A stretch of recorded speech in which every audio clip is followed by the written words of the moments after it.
Buenos días, soy María Amparo Montaner Montava, soy profesora en la Universidad de Valencia y es para mí un placer estar en el segundo Congreso Internacional de Lingüística Hispánica para hablar de la técnica multimodal para el análisis del paisaje lingüístico.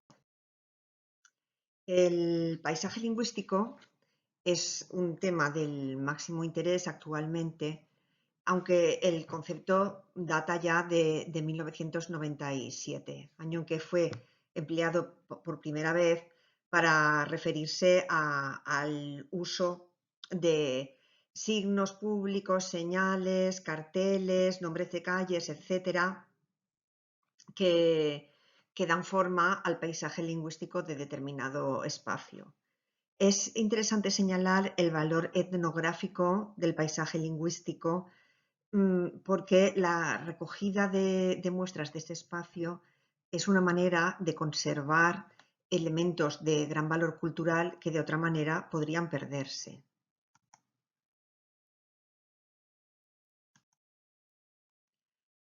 Algunos conceptos importantes trabajados en el paisaje lingüístico desde antiguo, pues son, por ejemplo, las funciones del paisaje lingüístico, la importancia del contenido afectivo en el paisaje lingüístico, la diferencia entre signos privados y públicos, las aplicaciones, por ejemplo, sociología, política lingüística, enseñanza de lenguas, el estudio del trasfondo ideológico y político del paisaje lingüístico, etc. He querido recoger también una pequeña selección de aproximaciones teóricas al paisaje lingüístico, algunas más recientes que me parecen de especial relevancia. Por ejemplo, la relación explícita entre paisaje lingüístico y estudios del discursivo, el estudio performativo multimodal del paisaje lingüístico y el paisaje lingüístico desde acercamientos como la etnografía o la teoría de la enacción.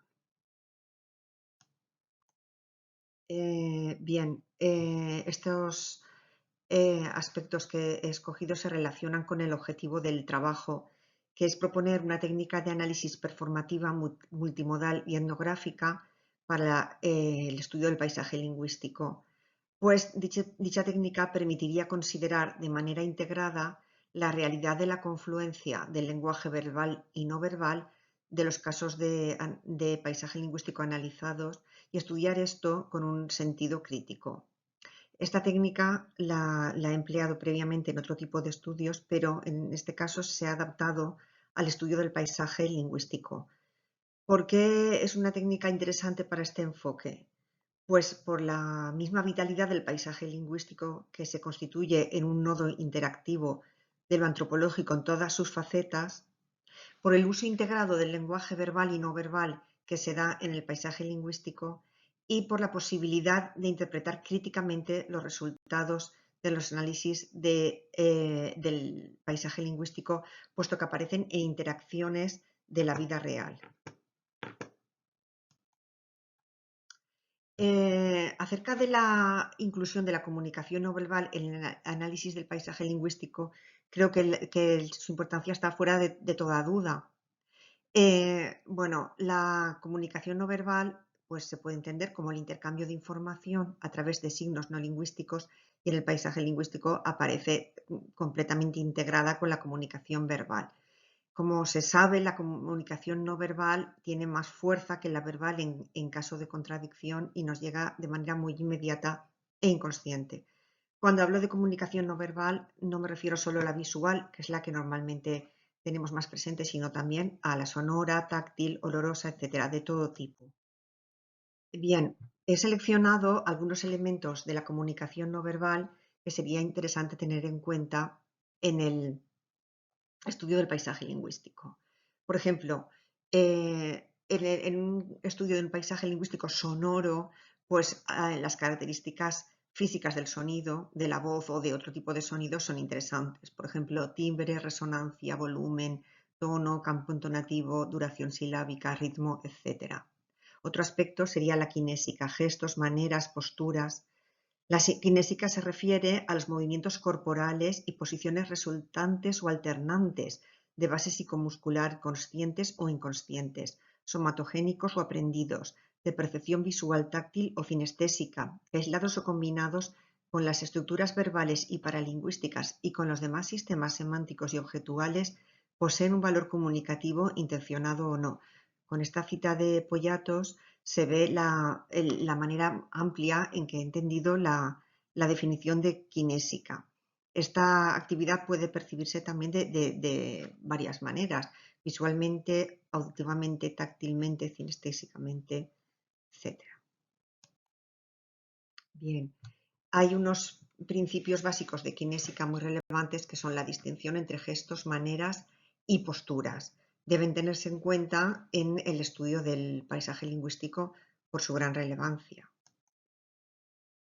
Y también quiero comentar, finalmente, después de esta pequeña introducción, la importancia del análisis crítico del discurso multimodal como manera de acercarnos al estudio del paisaje lingüístico. Este análisis crítico nos permite valorar ideológicamente cualquier tipo de discurso, y el paisaje lingüístico es un tipo de discurso, con lo cual es perfecto para ser estudiado de esta forma. Dentro de este enfoque, la imagen se ha tenido en cuenta y se ha estudiado de forma específica, y en ese sentido se ha hablado del significado representacional, el interactivo y el composicional. El significado representacional se refiere a la creación de representaciones partiendo de los participantes que aparecen en una imagen. Dentro de este se pueden dar estructuras narrativas o conceptuales. Las narrativas expresan relaciones y actitudes entre los participantes, y las conceptuales representan a los personajes atendiendo a su esencia general. Las conceptuales se dividen en clasificadoras, simbólicas y analíticas. Las clasificadoras reúnen elementos en una imagen, dando a entender que existe algo en común entre ellos. Las simbólicas definen la identidad o significado de un participante por un atributo simbólico, y las analíticas expresan la relación entre participantes según la estructura todo-parte. El significado interactivo cumple la metafunción interpersonal y crea relaciones entre los observadores y el mundo de la imagen, y contempla 4 aspectos: el contacto, la distancia, el punto de vista y la modalidad. El contacto se refiere a que según el contacto que una imagen pueda establecer con el observador, podemos encontrar imágenes que miran al espectador y parecen establecer una relación con él, las de petición, y otras que no establecen contacto con el espectador, solo dan una información, las de ofrecimiento. De acuerdo con la distancia, podemos obtener diferentes planos que implican diferentes significados. Por ejemplo, un primer plano es más íntimo y un plano más alejado presenta a los personajes como extraños. El punto de vista más frontal expresa más implicación y menor distancia que el no frontal. Y la modalidad se refiere a la fiabilidad de la imagen, a su grado de realidad. El significado composicional cumple la función textual y se refiere a la organización de los elementos en la imagen, y contempla varios aspectos: axialidad, encuadre y prominencia o destaque. La axialidad organiza los elementos respecto a un eje que puede ser horizontal, vertical o central. Si hablamos de eje horizontal, lo que aparece a la derecha es lo nuevo y lo más discutible, y lo que aparece a la izquierda es lo conocido. En el eje vertical, lo que aparece encima es lo ideal, y lo que aparece abajo es lo real y el núcleo de la imagen. Con respecto a la relación entre texto e imagen, lo que aparece arriba es lo más relevante y lo de abajo se subordina. Si hablamos de centro y margen, lo que aparece en el centro es el núcleo de la información frente a lo que está al margen, que se subordina a él. El encuadre permite presentar a los elementos de la composición como entidades separadas o conectadas entre sí. Para ello hay mecanismos de desconexión y de conexión. Y la prominencia o destaque permite destacar unos elementos frente a otros. Por otro lado, el discurso multimodal también incluye discurso verbal. En este caso son interesantes las estrategias enunciativas, como el estudio de los actos de habla y otras estrategias pragmáticas, las redacciones léxicas y los recursos sintácticos. También son interesantes las estructuras y las estrategias de interacción, que implican subjetividad y dialogismo. Existen varias relaciones posibles entre el lenguaje verbal o visual. Vamos a destacar las de anclaje y de relevo que introdujo Roland Barthes.